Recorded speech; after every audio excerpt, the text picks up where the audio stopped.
Assalamualaikum and greetings. My name is Noor Ala Natasha binti Ashro from Group 3C.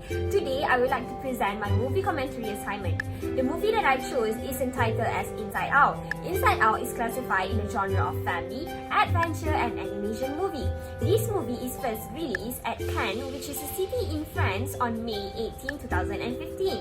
Inside Out had their first premiere at Cannes and then released to the United States on June 19, 2015. The director of this movie is Pete Docter.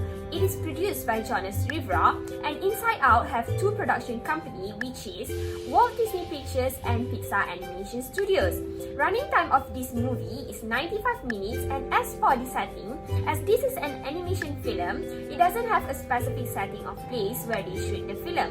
However, it is believed to take place in San Francisco, as the movie talks about Riley's adventure as soon as they move to San Francisco. This animation movie have a budget of 175 million US dollar, and they gain a box office profit of 858.8 million dollar. Inside Out received a lot of praise and won a proudly large number of awards. This movie won a total of 98 out of 140 nominations. Inside Out is a gigantic triumph of both concept and design. Moving on to the next slide, this is the characters of this movie. First, we have Joy, voiced by Amy Poehler, Bing Bong by Richard Kind, Anger by Louis Black, Disgust by Mindy Kaling, Fear by Bill Hader, Sadness by Phyllis Smith, and lastly, Riley by Caitlin Diaz. Next, I'll move on to the plot of the story that makes me choose this movie. At the start of the movie starts with an exposition of Riley, a girl from Minnesota who lives happily with her parents and her 5 main emotions. Then, things started to change as when she turned 11, her family decided to move to San Francisco. Riley was feeling sad, but Joy controlled her emotions and find ways to make her happy.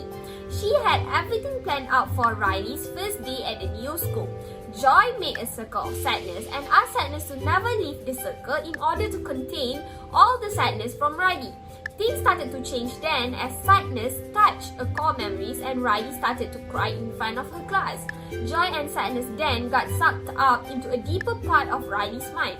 As they struggled to find their way back to the headquarters, they found out that all the core memory islands of Riley's have been destroyed and Riley is about to run away from home to go back to Minnesota. At the end of the story, Joy and Sadness found their way back to the headquarters. Riley changed her mind and she confessed her actions to her parents. Moving on to my memorable scene from this movie, my memorable scene from this movie is the scene where Bing Bong, which is Riley's imaginary friend, feels dejected after his wagon is thrown into the memory dump. The rocket cart Bing Bong used to play with Riley holds so many memories that he feels sad it is now in the memory dump, and Riley will forget about it. Joy tried to make a joke and started to cheer up Bing Bong again, but it didn't work. From this scene, Sadness walked to Bing Bong and she listens to everything that Bing Bong had to say. She lets Bing Bong cry and admit that it is sad. She told Bing Bong that what he feels is indeed sad. After Bing Bong let out his emotions and sadness, he started to feel okay again. Sadness' empathic understanding helps him feel better instead of Joy's attempt to put a positive spin on his loss. And this became my memorable scene as it is an eye-opening scene. It shows that it is okay to feel sad and cry. My memorable quote is one that came from Joy, which is, "You can't focus on what's going wrong. There's always a way to turn things around to find the fun." In my opinion, Joy was right with this sentence. Whenever we did wrong, we can't always focus on what we did, what has been done. Instead of feeling sad and mourn over the wrong choices we made, we should focus on trying to turn things around. Focus on how to correct the wrong choices we made and focus on finding the right path to move on with life. Let's proceed with the moral values and message that Inside Out was trying to deliver. Firstly, I learned that we should let go of some things in order to keep growing and blooming. This movie portrays to us that no matter how deeply we care about some things, sometimes we should let it go in order to strive for a better future. Next, the message I found from this movie is that happiness should not be forced and we should embrace all of our emotions equally.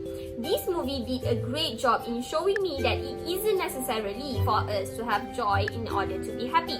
Happiness can come from all directions and each of our emotions have their special role in ensuring our long-term happiness.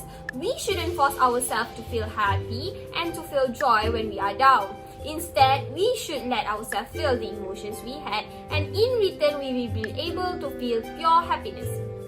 Lastly, the last moral values and message I found in this movie is that all of our emotions are valid and it plays the same amount of importance in our well-being. For instance, stress and anger have a good side of pushing us to do better and better. Sadness helps us to pick ourselves up from the sinking hole and help us to improve ourselves. Therefore, we should always validate our emotions as it plays a vital role in our well-being. Lastly, to conclude, I will talk about my opinion of the overall movie. In my opinion, the director and producer of this movie did a very good job in portraying all of our emotions and the impact they brought in our lives. Emotions guide our perceptions of the world, our memories of the past, and even our moral judgments of right or wrong. In order not to make any bad choices and choose the wrong path in our life, we should always take good care of our mental health and emotions. Next, these movies taught me that we should embrace our sadness, let it unfold and engage patiently.